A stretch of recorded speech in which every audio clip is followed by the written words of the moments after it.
You're listening to a podcast by the Perennial Leader Project.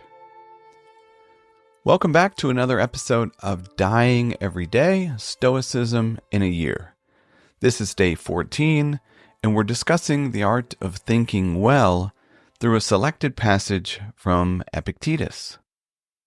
The rational faculty for this is the only faculty that we have received which examines itself, what it is, what power it has, and what is the value of this gift, and examines all other faculties. For what else is there which tells us that golden things are beautiful? For they do not say so themselves.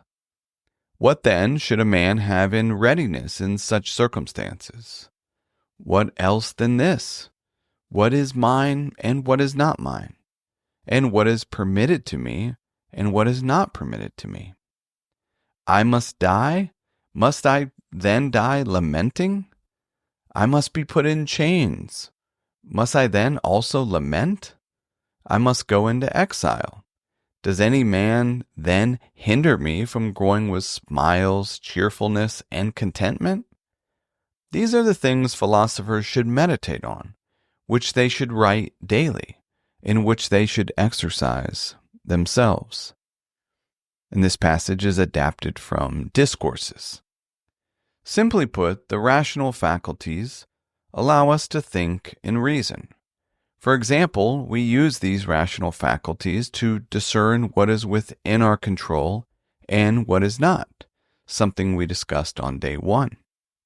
The good life requires us to make informed judgments and conscious choices that align with virtue.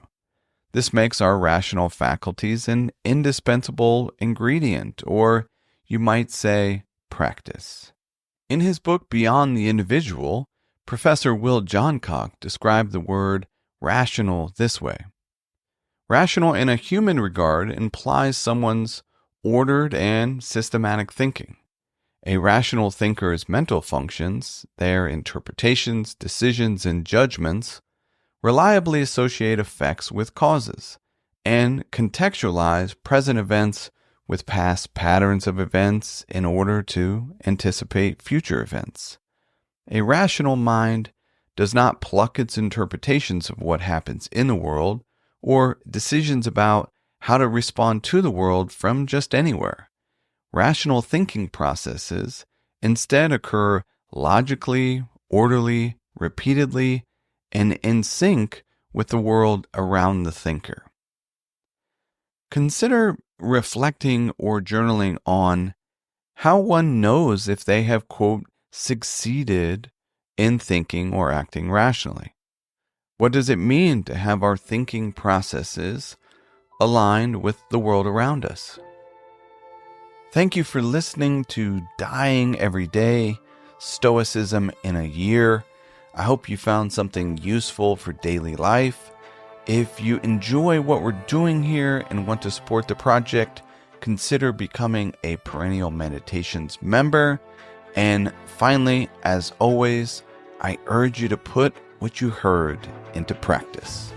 Until next time, be wise and be well.